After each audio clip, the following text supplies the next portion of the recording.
sortent là, ils sortent. Chut, ils sont bons, ils sont là. Les deux.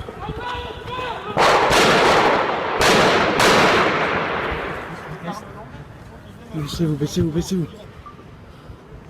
Baissez-vous. Il les voit encore? Mais non, Edouard, debout. Edouard.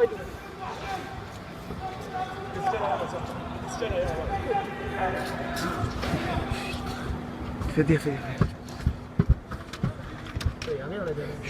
Bougez pas. Bougez pas. Il y a un trou. Ouais.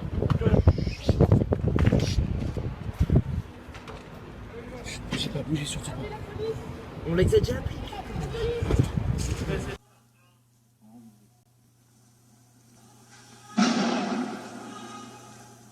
Couchez-vous!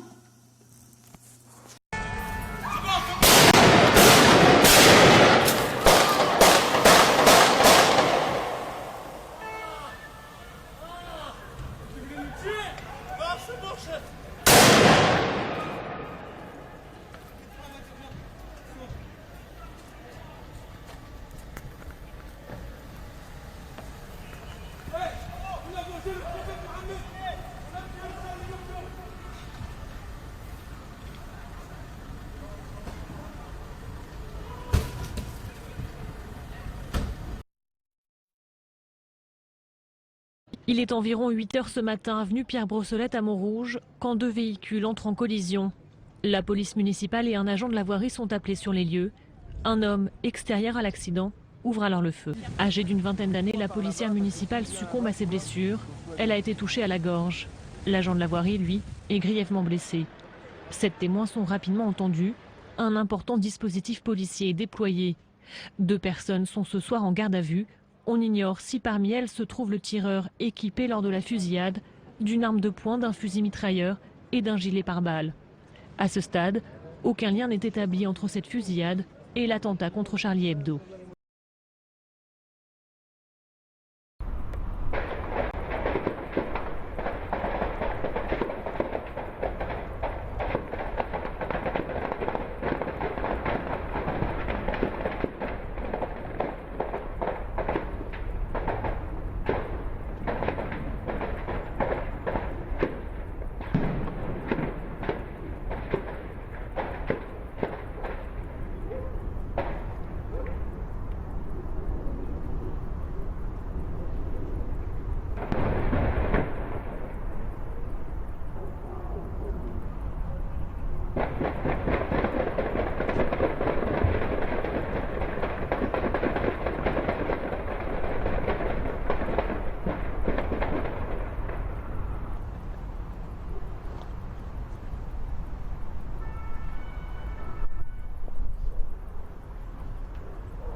Malheureusement, on ne sait pas dans quelles circonstances exactement, il a été tué. c'est ce que on ne j'allais sait dire. pas si c'est au moment de l'assaut ou si, avant. au contraire, effectivement, Amédi Koulibaly, comme on le mentionnait il y a quelques minutes, n'avait pas enclenché ce qu'il avait annoncé, c'est-à-dire des exécutions d'otages Les tirs de Koulibaly, tout à fait.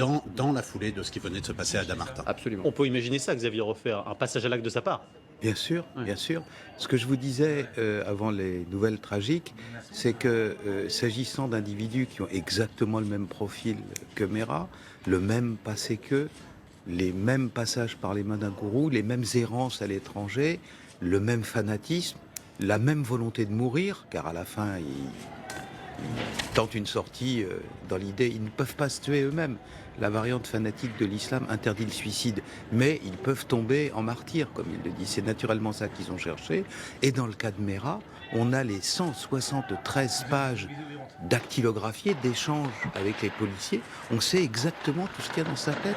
On sait que quand il parle avec les policiers, ce qu'il fait en réalité, c'est une ultime confession. Celui qui doit partir en martyr doit laisser sur terre absolument tout. Il ne doit pas avoir de dette d'aucune sorte. Et donc il faut qu'il se confesse. Et voilà. Et pendant C'est ça que vous qui s'est parlez, on produit. revoit les images très impressionnantes de l'assaut de l'épicerie cachère Porte de Vincennes. On voit la difficulté de pénétrer qui a posé un problème vraisemblablement aux forces de l'ordre puisqu'il y a eu un blocage au moment de la pénétration Ah oui, et un ça- échange de coups de feu Ouais. qui s'est fait vraiment sur le pas de porte. Normalement, l'entrée aurait dû être plus rapide. Visiblement, comme ça, l'impression visuelle vous dit qu'ils ont été bloqués par quelque Ils chose. ont été bloqués par quelque chose. Effectivement, on les voit forcés tout en étant obligés d'appliquer des feux pour se protéger. Probablement, ils devaient peut-être même faire l'objet de tirs. Mais on les voit bloqués, on les voit forcés. Et c'est un moment extrêmement délicat. C'est la pénétration dans un lieu sous le feu. C'est un moment très compliqué à gérer. On peut imaginer qu'Amédi Koulibaly avait d'ailleurs barricadé les Tout lieux. à fait. Il avait eu le temps de le faire Absolument. et de freiner effectivement la progression et l'assaut. Effectivement, mis en place des barrières de sécurité, etc., qui bloquaient l'entrée et qui a finalement bloqué pendant quelques secondes les groupes d'intervention. Et il y a un doute sur la présence éventuelle d'un second preneur d'otages Porte de Vincennes. On ne le sait pas encore, tout comme le bilan, Pierre Baretti, qui est encore à prendre avec précaution. Fluctuant parce que on ne sait pas très bien si le bilan tragique est exact ou pas. Nos confrères d'RTL signalent 4 autres personnes qui seraient entre la vie et la mort. Ouais. Pour l'instant, je pense qu'il faut RTL liste attendre. 3 morts et 4 blessés très graves. Voilà. Et on n'a toujours pas de nouvelles de la compagne d'Amédi Koulibaly, Ayad Boumedienne. On ne sait pas où est cette jeune D'où la femme. confusion, parce que les agents du RAID ont pensé qu'effectivement, il pouvait y avoir un deuxième preneur d'otages à l'intérieur de cet hypermarché. A priori, d'après les informations qu'on a, il n'y avait qu'une personne, c'était Amédi Koulibaly. Mais bon, Ce qu'il les faudra, choses sont pas totalement voir et ce qui risque de s'affiler dans les minutes qui viennent et dans la demi-heure ou l'heure qui vient, c'est qu'on sait que quand il est entré à 13h, Amédi Koulibaly, dans le supermarché, est entré en faisant feu avec 2 armes. 2 Kalachnikov apparemment, selon les premières descriptions que nous avions.